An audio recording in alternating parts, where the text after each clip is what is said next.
Hello friends, welcome PL academy. मैं advocate प्रीति सैनी। आज हम शेड्यूल्स देखते हैं। शेड्यूल्स को हिंदी में कहते हैं अनुसूचियाँ। हमारा भारतीय संविधान दुनिया का सबसे बड़ा लिखित संविधान है। अनुसूचियों में जब भी बदलाव करना पड़ता है तो हमें संविधान संशोधन करना पड़ता है। हमारी जो मूल अनुसूचियाँ थी वो कितनी थी? 8। कितनी अनुसूचियाँ थी हमारी? 8। इसमें 4 संशोधन हुए हैं, तो कितनी हो गई टोटल हमारी? 12 अनुसूची। वर्तमान में कितनी अनुसूचियां हैं हमारी? 12। 9वीं अनुसूची हमारी प्रथम संशोधन द्वारा जोड़ी गई है। 10वीं अनुसूची 52वें संशोधन द्वारा जोड़ी गई है। 11वीं अनुसूची 73वें संशोधन द्वारा जोड़ी गई है और 12वीं अनुसूची हमारी 74वें। 9वीं अनुसूची हमारी प्रथम और 11वीं 12वीं 73 और 74 से जोड़ी गई है। 10वीं अनुसूची हमारी 52वें संशोधन द्वारा जोड़ी गई है। अब देखते हैं फर्स्ट अनुसूची। फर्स्ट अनुसूची, फर्स्ट आर्टिकल, इन सभी में हमारे राज्य के नाम, संघ शासित क्षेत्र के बारे में बताया गया है। अब देखते हैं हम द्वितीय अनुसूची। द्वितीय अनुसूची के अंतर्गत हमारी उच्च पदों की तनख्वाह और पेंशन के बारे में बात की गई है। उच्च पदों की तनख्वाह और पेंशन के बारे में। उच्च पद कौन से होते हैं?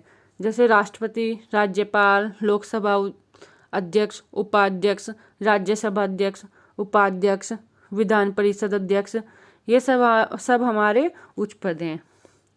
और द्वितीय अनुसूची के अंतर ही हमारी सुप्रीम कोर्ट और हाई कोर्ट के न्यायाधीश की भी तनख्वाह और पेंशन आती है। भारत के नियंत्रक महालेखा परीक्षक की भी इसके अंतर्गत ही आती है। जो हमारी तनख्वाह दी जाती है या पेंशन दी जाती है तो हमारी सेकंड अनुसूची के अंतर्गत ही दी जाती है। अब देखते हैं हम थर्ड अनुसूची।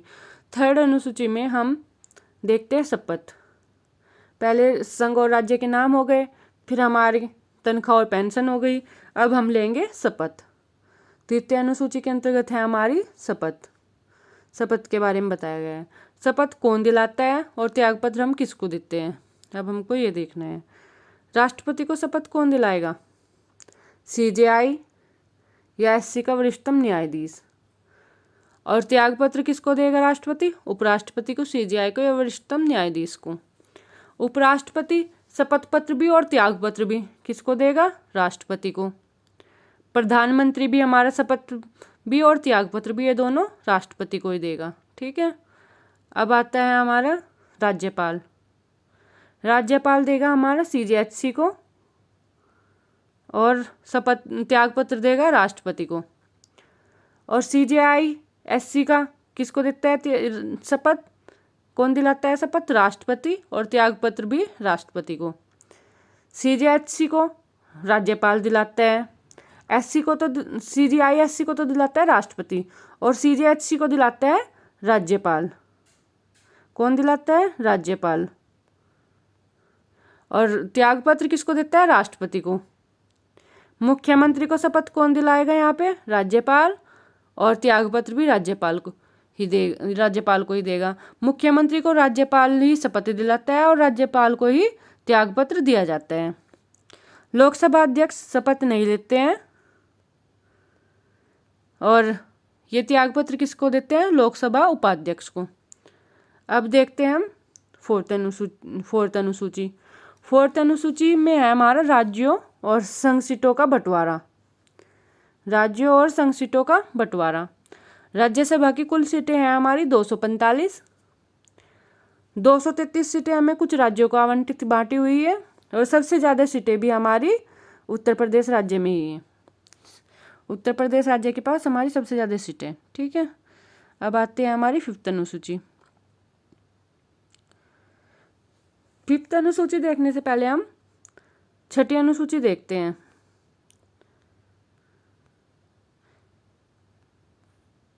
छठी अनुसूची हमारी असम, मेघालय, त्रिपुरा और मिजोरम के संबंध में है।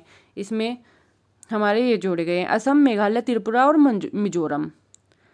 अब हम पांचवी अनुसूची देखते हैं।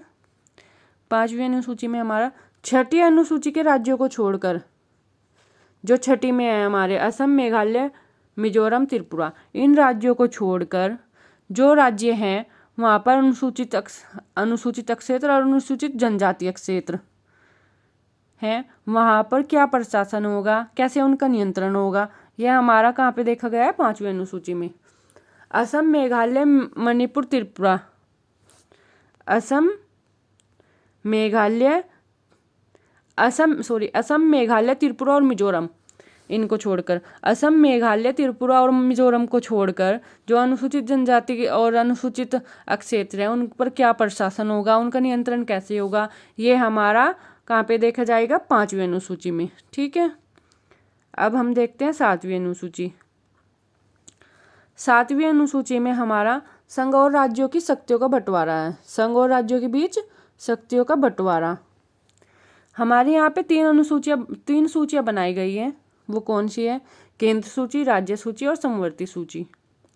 केंद्र सूची में हमारे 100 विषय आते हैं, जिसमें हमारे कानून बनाने का अधिकार केवल केंद्र को है।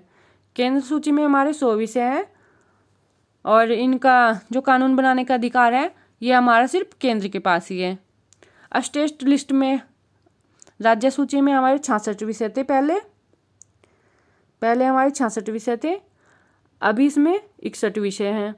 इन पर कानून कौन बनाएगा? राज्य सूची पे राज्य, केवल राज्य ही कानून बनाएगा। केंद्र सूची में केंद्र बनाएगा और राज्य सूची में हमारा राज्य बनाएगा। अब आते हैं कंकरेंट लिस्ट। इसमें समवर्ती सूची में हमारे 52 विषय हैं। 52 विषय हैं जिन पर कानून केंद्र और राज्य बनाएंगे। केंद्र सूची में केंद्र कानून बनाएगा, राज्य सूची में राज्य बनाएगा और समवर्ती सूची में केंद्र और राज्य दोनों मिलकर कानून बनाएंगे। ठीक है, दोनों बना सकते हैं। अब आते हैं हमारे 8वीं अनुसूची। 8वीं अनुसूची में हमारा भाषाओं का प्रावधान किया गया है। हमारी मूल भाषाएं पहले कितनी थी? 14। कितनी भाषाएं मूल भाषाएं थी हमारी? 14। अब कुल कितनी भाषाएं हैं? 22 भाषाएं। कितनी भाषाएं हैं? 22 भाषाएं। सिंधी भाषा हमारी 21वें संशोधन 1967 द्वारा जोड़ी गई है। सिंधी भाषा हमारी 21वें संशोधन 1967 द्वारा जोड़ी गई है। कोंकणी, मणिपुरी और नेपाली, ये 3 भाषाएं हमारी 71वें संशोधन द्वारा जोड़ी गई है। 71वें संशोधन द्वारा 1992 में जोड़ी गई है।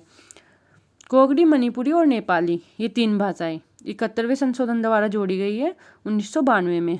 फिर हमारी 4 भाषाएं जोड़ी गई है 92वें संशोधन द्वारा। बोडो, डोगरी, मैथिली और संथाली, ये हमारी 52वें संशोधन द्वारा 2003 में जोड़ी गई है। अब कुल मिलाकर हमारी 22 भाषाएं हो गई है। ठीक है, कितनी भाषाएं हो गई हैं? 22। अब आते हैं हमारी 9वीं अनुसूची। 9वीं अनुसूची हमारी प्रथम संशोधन द्वारा जोड़ी गई है 1951 में। कब जोड़ी गई है? 1951 में। 9वीं अनुसूची में कृषि संबंधी मामले देखे जाते हैं। कृषि संबंधी मामले 9वीं अनुसूची में। केंद्र और राज्य कानूनों की सूची को न्यायालय के चुनौती नहीं दी जा सकती। केंद्र और राज्य कानूनों की सूची को न्यायालय भी चुनौती नहीं दे सकता, लेकिन एक केस में दे सकता है, IR कोलो। IR कोलो में इसका पुनर्विलोकन संभव है।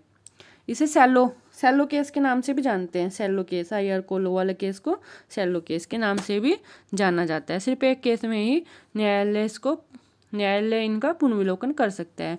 अब आती है हमारी 10वीं अनुसूची। 10वीं अनुसूची हमारी दल बदल पर रोक लगाती है। जो पार्टियां कभी किसी पार्टी में बदल ले जाती थी, कभी किसी में, इन पर रोक लगाई गई है। ये दल बदल पर रोक है। 52वां संविधान संशोधन 1985 द्वारा दल बदल पर रोक लगाई गई है। अब आते हैं हमारी 11वीं अनुसूची। 11वीं अनुसूची हमारी ग्राम पंचायतों के विषय में है। ग्राम पंचायतों के विषय में यहाँ पे 73वें संशोधन 1992 द्वारा 11वीं अनुसूची जोड़ी गई है और ये 29 विषयों पर कानून बनाती है। कितने विषयों पर? 29 विषयों पर। 11वीं अनुसूची 29 विषयों पर कानून बनाती है। अब आती है हमारी 12वीं अनुसूची। 12वीं अनुसूची हमारी 74वें संशोधन 1992 द्वारा जोड़ी गई है।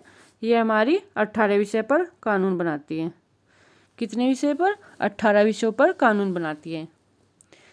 11वीं अनुसूची 29 विषयों पर कानून बनाती है और 12वीं अनुसूची 18 विषयों पर कानून बनाती है। Thank you.